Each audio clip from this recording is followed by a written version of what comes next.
To everything there is a season, and a time for every purpose under heaven. Join me as we dive into the history behind some of the most beloved songs for every season. Seasons of celebration, of gratitude, of anticipation, and more. In each episode, I'll explain the history of a well-known song and then perform some of it for you.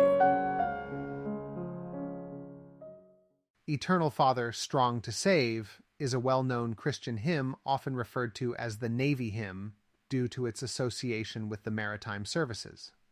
It is particularly popular among sailors, naval aviators, and those with connections to the sea. The hymn was written by William Whiting, an English hymnist and poet, in 1860.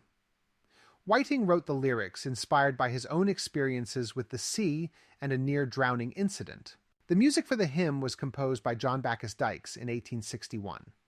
Dykes was an English clergyman and hymn composer who named the tune Melita, which refers to the island of Malta, where St. Paul was shipwrecked according to the Acts of the Apostles. Over the years, additional verses have been added to the hymn to encompass the experiences and needs of other branches of the military and those associated with aviation.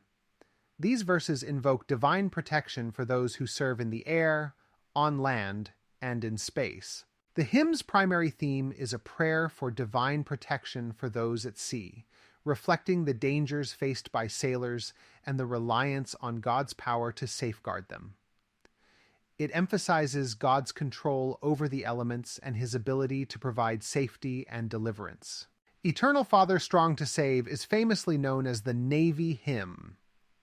It is traditionally sung at services and ceremonies in the naval services of many countries, including the United States Navy and the Royal Navy.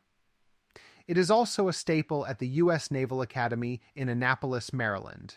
The hymn has been played at several significant state occasions, including the funerals of American presidents with naval connections, such as Franklin D. Roosevelt, John F. Kennedy, and George H.W. Bush. The hymn is often sung at memorial services for those lost at sea and at military memorials, reflecting its association with maritime service and sacrifice. Eternal Father, strong to save, whose arm has bound the restless wave, who bids the mighty ocean deep its own appointed limits keep, who hear us when we cry to thee for those in peril on the sea. Thank you for listening. May music fill this and every season of your life.